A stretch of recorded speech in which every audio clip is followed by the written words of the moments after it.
7 news में आपका स्वागत है। भारतीय सब लोग पार्टी के राष्ट्रीय अध्यक्ष अरुण सिंह व यशवंत सिन्हा का न्याय यात्रा सुल्तानगंज पहुंचे। इस दौरान भारतीय सब लोग पार्टी के प्रत्याशी रवि सुमन कुमार और अरुण मंडल ने बुके व फूल मालाओं से स्वागत किए गए। इस दौरान कार्यकर्ता सम्मेलन का भी आयोजन किया गया।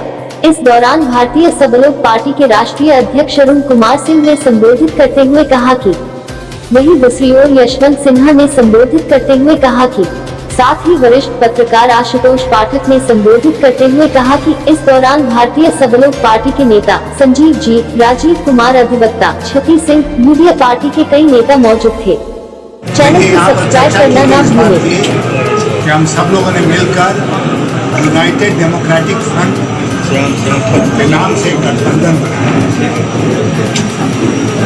और इसमें अभी तक 16 पार्टियां शामिल हैं। इन पार्टियों के अलावा कई व्यक्ति भी शामिल हैं और आगे उम्मीद हमारी है कि और लोग भी शामिल हों।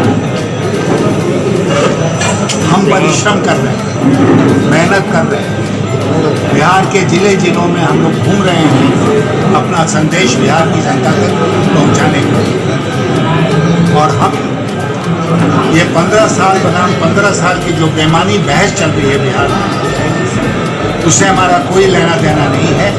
हम बिहार की जनता के सामने एक नया विकल्प पेश कर रहे हैं, एक ऐसा विकल्प जो ईमानदार और स्वच्छ राजनीति में विश्वास करता है।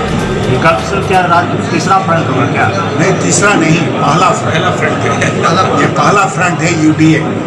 और हमने आपसे कहा स्वच्छ भारत, स्वच्छ बिहार उस समय तक नहीं बन सकता है जब तक स्वच्छ राजनीति नहीं, क्योंकि सबसे बड़ी गंदगी समाज में राजनेता ही फैलाते हैं। तो इसलिए ईमानदार लोगों का ये जमघट है और हम चाहते हैं कि आगे ईमानदार मुद्दों पर और मूल्यों पर आधारित राजनीति हो इस प्रदेश में। और जैसा कुछ देर पहले आशुतोष जी कह रहे थे कि मैंने ही कहा कल बढ़िया में कि सतत जागरूकता ही हमारी स्वतंत्रता को बचाकर रख सकती है। जनता को सतत लगातार जागरूक रहना पड़ेगा। जनता सो जाती है तो सरकारें मनमानी करती हैं। सर, एक सवाल और है सर कि देश में जो आर्थिक मंदी आई है, जिस तरह से गिरावट आ रही है, उस पर जीडीपी पे सर देखिए, जीडीपी आप और हम समझते हैं, बाकी जनता जीडीपी नहीं समझती कि किस जंतु का नाम है जीडीपी।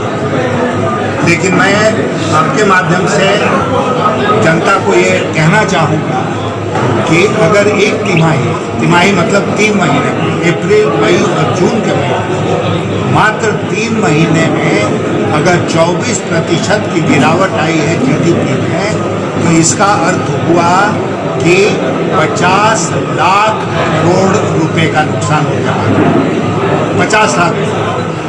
और इसके लिए केवल हम कोरोना को जिम्मेदार नहीं मानते हैं, क्योंकि पिछले 2 वर्षों से लगातार अर्थव्यवस्था में गिरावट आ रही है। जिम्मेदार सबको नहीं, जिम्मेदार भारत सरकार है। साफ भारत सरकार इसलिए जिम्मेदार है कि वो मात्र टुकुर ताक रही है, वो इसके बारे में कुछ नहीं कर रही है। आज के दिन भी कुछ नहीं। और आपको एक और आंकड़ा दे दूँ, दुनिया के जितने महत्वपूर्ण देश हैं जिसको कि G20 कहा जाता है, उन G20 देशों में सबसे ज़्यादा गिरावट इस तिमाही में भारत की अर्थव्यवस्था में हुआ है। बाकी देशों में इतनी गिरावट नहीं। वहाँ भी कोरोना है। ब्राज़ील में आज के दिन हमसे ज़्यादा कोरोना है, USA में ज़्यादा कोरोना है। आने वाले समय में सर इसमें सुधार होने की गुंजाइश है कि आप अगर सही नीतियों पर सरकार चले तो सुधार होगा। अगर गलत नीतियों पर चलती रहेगी जैसे आज तक हमने देखा है तो सुधार नहीं होगा। भारत की जनता को और भी बहुत कष्ट आने वाला है। सर, विपक्ष लगातार आरोप लगा रहा है सुशांत सिंह के राजपूत के नाम पर कहीं न कहीं राजनीति हो रहा है बिहार में। हम लोगों का कोई मकसद नहीं है सुशांत सिंह के इस पर राजनीति करने का, और इसीलिए आप लोग इसके विटनेस हैं, चश्मदीद हैं कि इस मंच से बोलते हुए मैंने स्वयं कहा कि हम राजनीतिक बातचीत नहीं करते। कहा ना हमने, तो अगर मन में होता कि राजनीति करो तो हम भी राजनीति करते इस मन से। सृजन घोटाला एक भयंकर घोटाला है बिहार में। और अफसोस की बात हमें है इसमें कि इसमें जो सीबीआई की जांच हो रही है वो भी सही दिशा में नहीं जा रही है, और जो बड़े बड़े लोग इसमें शामिल हैं इस घोटाले में, आप जानते हैं कि वो कौन लोग हैं।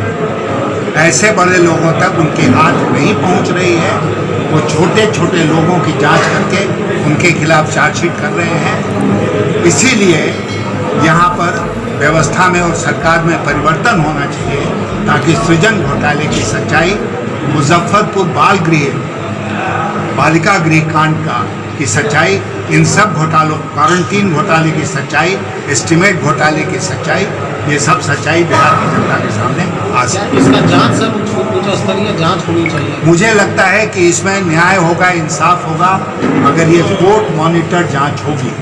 अगर हाईकोर्ट स्वयं इसका मॉनिटरिंग करे तब उनको पता चलेगा कि इसमें कैसे उस तरह की जांच नहीं हो रही है, ईमानदार जांच जैसे मांग कर रहा हूं मैं आपके माध्यम से कि ये जो जांच हो रही है इसको कोर्ट मॉनिटर जांच की जाए, हाईकोर्ट के नियंत्रण में ये जांच।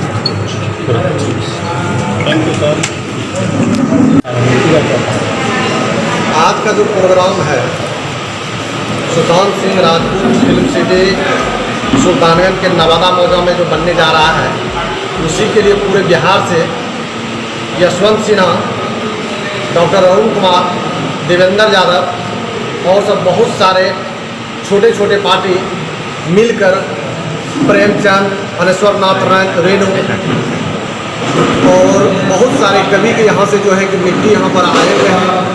और जब हम लोग वर्क स्टार्ट करेंगे उस समय इस मिट्टी को वहाँ पे हम लोग लगाएंगे। और ये मिट्टी यहाँ लाने का मतलब है जो कवि और अच्छे अच्छे व्यक्ति जो थे सभी के गांव और घर से मिट्टी लाया गया है, ताकि उनका आत्मा यहाँ पर वास करे। और ये जो है फिल्म सिटी जो बनने जा रहा है, यहाँ के जो बच्चे और बड़े जो धक्का मुक्की खाने के लिए मुंबई जाते हैं वो अब यहाँ से नहीं जाएंगे धक्का मुक्की खाने के लिए। और यहाँ से आगे कार्यक्रम है हम लोग का साकुन के मानिकपुर में। और आज दिन तक जो है यहाँ के माननीय मुख्यमंत्री 15 साल रहे, लेकिन एक भी रोजगार के लिए व्यवस्था नहीं की है। और मैं सबसे पहले ये बता दूं, यह फिल्म सिटी मेरी कोई औकात नहीं है।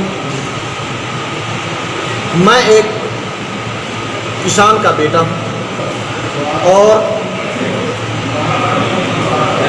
कपड़ा जो है मेरी साफ पहनने की बचपन से ही आदत रही। अब यह फिल्म सिटी मेरी नहीं, पूरे सुल्तानगंज विधानसभा वासियों की है। हम क्या बना सकते हैं? यह तो फिल्म सिटी सुल्तानगंज पूरे विधानसभा वासियों की नाक की बात है। और इससे राजनीति कुछ हम लोग नहीं कर रहे हैं। मैं विधानसभा जीतूं या ना जीतूं, मैं फिल्म सिटी अवश्य बनाऊंगा। मेरी यह इच्छा है, चाहे जितना मेहनत करना पड़े फिल्म सिटी बनाने के लिए।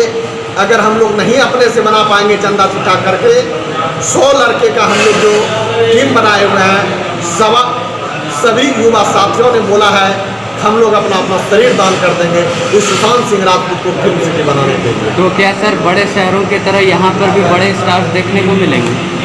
जहाँ तक रही बड़े शहरों की बात, अपने बिहार जो है आज के डेट में बहुत पीछे चल गए हैं। लेकिन जितने भी कलाकार हैं या जहाँ भी पूरे मैं वर्ल्ड का बात करता हूँ, सभी जगह हमारे इंडिया के अच्छे अच्छे कलाकार और अच्छे अच्छे इंजीनियर हैं। और यहाँ पर कलाकार जो है कि बाहर से भी यहाँ पर आएंगे अपना कलाकारी को प्रदर्शन करने के लिए।